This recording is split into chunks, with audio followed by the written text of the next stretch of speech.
Les rues de Dakar.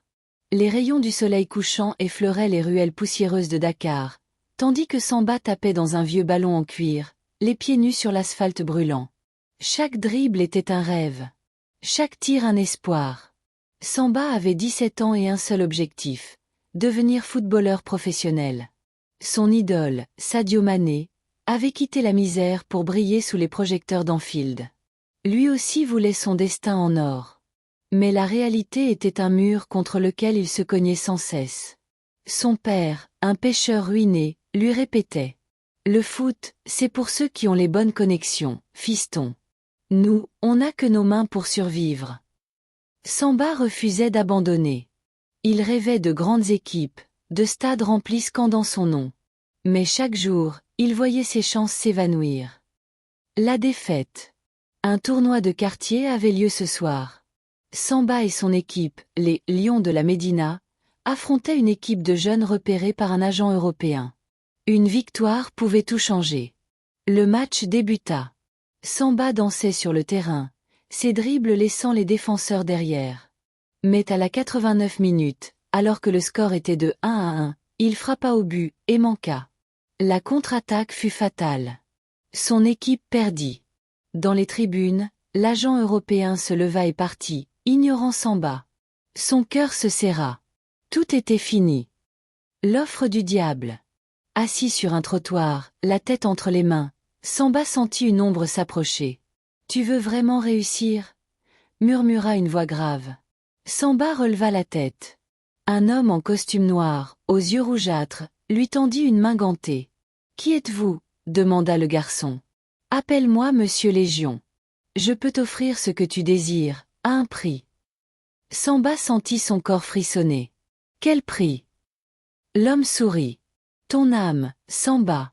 Donne-moi ton âme, et le monde du football sera à tes pieds. » Samba éclata de rire. « C'est une blague. » Mais lorsque l'homme claqua des doigts, Samba eut une vision, lui soulevant la Coupe du Monde, des millions de fans scandant son nom, et dans son ombre, une silhouette démoniaque.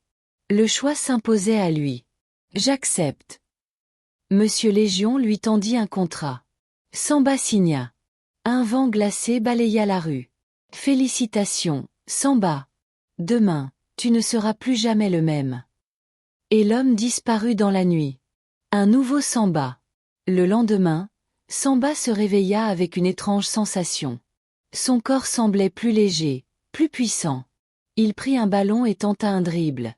Ses pieds répondaient avec une précision surhumaine. Il tira sur un mur. Le ballon percuta la surface avec une force incroyable, laissant une marque. Il se regarda dans une vitrine. Ses yeux semblaient plus sombres, plus profonds. Une énergie inconnue circulait en lui. « Qu'est-ce que j'ai fait ?» murmura-t-il. Mais bientôt, ses doutes furent balayés. Lors d'un match de rue, il domina tout le monde. Il anticipait les mouvements avant même qu'ils ne se produisent. Il marqua 6 buts sans effort. Les spectateurs s'arrêtèrent, fascinés. « C'est quoi ce niveau ?» chuchota un joueur. « Ce mec est un monstre. » Un recruteur de l'académie de Dakar était là.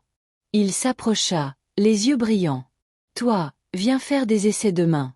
Je veux voir si c'est du vrai talent ou un coup de chance. » Samba sourit. C'était le début.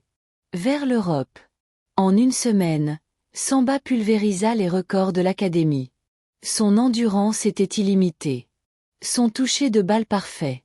Les entraîneurs étaient sous le choc. « On a un futur ballon d'or ici. » Son nom circula vite. Des vidéos de lui devinrent virales. Un agent européen prit contact. « Tu signes chez nous, garçon. On t'emmène en France. » En moins d'un mois, Samba atterrit à Paris. Un contrat en poche, il intégra le centre de formation d'un grand club de Ligue 1. La presse s'emballa, le génie venu d'Afrique. Samba souriait devant les caméras, mais au fond de lui, un malaise grandissait. Le prix caché. Son premier match avec l'équipe réserve fut une démonstration. Il dribbla 3 défenseurs, marqua un but d'une frappe limpide. Le public était en délire. Mais en quittant le terrain, il sentit une brûlure dans sa poitrine. Comme si quelque chose en lui s'effritait. Dans son miroir, il remarqua une ombre derrière lui. Une silhouette aux yeux rouges. Légion. Le lendemain, il reçut un message sur son téléphone. Pas de numéro. Juste un texte. Tout se paie, Samba. Profite tant que tu peux. Il jeta son téléphone, son cœur battant à tout rompre. La gloire et le vide. En quelques mois, Samba devint une étoile montante. À 18 ans, il joua son premier match en pro. Il marqua, encore et encore. Le monde entier parlait de lui. Mais il remarqua quelque chose d'effrayant. Plus il réussissait, plus il perdait quelque chose. Il ne ressentait plus d'émotion. Plus de joie, plus de peur, plus d'amour. Un soir, il essaya d'appeler sa famille au Sénégal. Mais en entendant la voix de sa mère, il ne ressentit rien. Il se regarda dans le miroir. Qui suis-je en train de devenir? Derrière lui, l'ombre s'agrandissait. Le vide intérieur. Samba enchaînait les performances de haut niveau. Il était devenu un phénomène planétaire. À 19 ans, il jouait en Ligue des Champions, marquant des buts spectaculaires. Les médias le comparaient déjà au plus grand. Mais il n'éprouvait plus rien. Chaque but, chaque victoire, c'était comme s'il exécutait un programme sans âme. Un soir, alors qu'il était seul dans son immense villa à Paris, il fixa le plafond. Son téléphone vibrait sans cesse, sponsors, journalistes, propositions de partenariat. Mais quelque chose le hantait. Il ne rêvait plus. Il ne ressentait plus la passion du football. Un flash l'assaillit, il se vit petit, jouant pieds nus dans les ruelles poussiéreuses de Dakar, son cœur battant de joie à chaque tir. Ce moment n'existait plus. Qu'est-ce que j'ai fait? Murmura-t-il. Les cauchemars. La nuit, il commença à faire des rêves étranges. Il se voyait sur un terrain immense, seul. Autour de lui, des milliers de silhouettes noires sans visage scandaient son nom. Puis, un sifflement lugubre résonnait. Le sol s'effritait sous ses pieds. Une voix familière murmurait. « Tu es à moi, Samba !» Il se réveillait en sueur, son corps parcouru de frissons glacés. Ce n'était pas juste des rêves. Quelque chose le poursuivait. La malédiction. Lors d'un grand match contre le Real Madrid, Samba sentit quelque chose d'étrange. À la 75 minutes, il reçut un ballon parfait, seul face au gardien. C'était un but assuré. Mais lorsqu'il arma sa frappe, son pied s'arrêta net. Il tomba lourdement sur la pelouse. Le stade entier retint son souffle. « Que fait-il » hurla le commentateur. Il tenta de se relever, mais son corps ne répondait plus comme avant. Il n'était plus invincible. Son entraîneur le remplaça. Dans le vestiaire, il observa ses mains trembler. Ses muscles semblaient s'affaiblir. Une pensée glaçante l'assaillit. Le pacte perdait son effet. La vérité. Cette nuit-là, il fut réveillé par un bruit dans sa chambre. Il ouvrit les yeux, et vit Monsieur Légion, assis sur un fauteuil en velours, le regardant avec amusement. « Tu commences à comprendre, n'est-ce pas ?» Samba sentit son souffle se couper. « Qu'est-ce qui m'arrive ?» balbutia-t-il. Légion sourit, allumant un cigare invisible. « Ton temps est compté. Tu voulais la gloire, tu l'as eue. Mais un pacte est un pacte, mon garçon. » Samba sentit son cœur se serrer. « Je peux annuler l'accord. » Légion éclata de rire. « Un contrat signé avec moi ne se brise pas aussi facilement.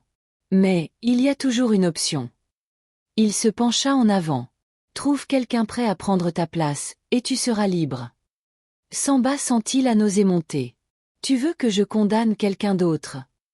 Légion se leva, son ombre grandissant derrière lui. « Tu as une semaine, Samba. Sinon, c'est ton âme qui me reviendra. » Puis il disparut dans la pénombre. Samba resta figé, le souffle court. Le compte à rebours avait commencé. L'illusion du libre arbitre. Samba se réveilla en sueur, le cœur battant à tout rompre. Il venait de faire un autre cauchemar, plus réel que les précédents. Dans ce rêve, il était seul sur un terrain, entouré de ténèbres. Chaque fois qu'il frappait le ballon, il disparaissait dans le néant. Il savait que ce n'était pas qu'un rêve. Le temps était écoulé. Légion l'attendait. Les jours précédents, Samba avait tout tenté, fuir, négocier, prier, mais rien n'avait fonctionné. Il avait même songé à trahir quelqu'un d'autre, mais il en était incapable. Il se regarda dans le miroir. Ses yeux étaient creux, sa peau plus pâle. Il n'était plus qu'une coquille vide, un homme qui avait tout gagné et tout perdu en même temps. Mais il n'abandonnerait pas sans se battre. La fuite vers l'inconnu. Au milieu de la nuit, il prit ses affaires et quitta Paris.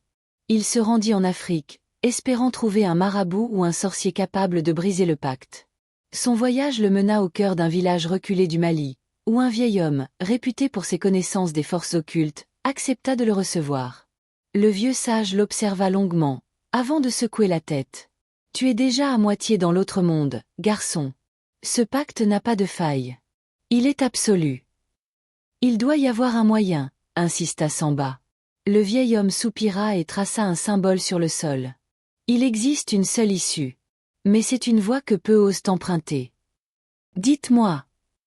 Tu dois défier Légion. Si tu gagnes, tu récupères ton âme. Mais si tu perds, tu seras damné pour l'éternité. Le sang de Samba se glaça. Il n'avait pas le choix. Le duel contre Légion. Samba se retrouva dans une plaine désertique, sous un ciel rouge sang. Légion était là, assis sur un trône de pierre, l'attendant avec un sourire amusé. « Alors, tu as décidé de me défier. »« Je veux mon âme, » répondit Samba, le regard brûlant de détermination. Légion se leva et claqua des doigts. Un ballon apparut entre eux. « Un dernier match, alors, dit-il en ricanant. » Le terrain se forma autour d'eux. D'un côté, Samba, seul. De l'autre, une équipe de silhouettes démoniaques aux yeux ardents. L'arbitre, une créature aux ailes de corbeau, siffla le début du jeu. Samba joua comme jamais auparavant, dribblant entre les monstres, esquivant les tacles infernaux. Mais chaque pas était plus lourd que le précédent. Son corps s'épuisait. À la 90 minutes, le score était de 1-1. Samba avait une dernière occasion. Il frappa la balle avec toute son âme. Le ballon fila droit vers les cages. Et à la dernière seconde, un des démons surgit et stoppa le tir. Le match était terminé. Samba avait perdu. La damnation éternelle. Légion éclata de rire. Quelle belle tentative! Mais il est temps de payer ta dette. Samba tomba à genoux. Le sol s'ouvrit sous lui, des mains sombres l'agrippèrent, l'attirant vers les profondeurs. Il hurla, se débattit, mais c'était inutile. Le dernier son qu'il entendit fut la voix de Légion, murmurant « Bienvenue chez toi ». Puis tout devint noir. Épilogue, la légende du joueur perdu. Les années passèrent. Dans le monde des vivants, la disparition soudaine de Samba devint une énigme. On parla de lui comme d'un génie disparu trop tôt, un talent maudit. Certains disaient l'avoir vu dans les rues de Dakar, errant sans but, l'air hanté. D'autres prétendaient que lors des nuits de pleine lune, sur un terrain abandonné, on pouvait entendre le son d'un ballon frappant contre un mur, mais sans personne pour le frapper. Le nom de Samba devint une légende. Un avertissement pour tous ceux qui rêvaient de gloire à tout prix. Car il était la preuve vivante que certains rêves ont un prix trop élevé.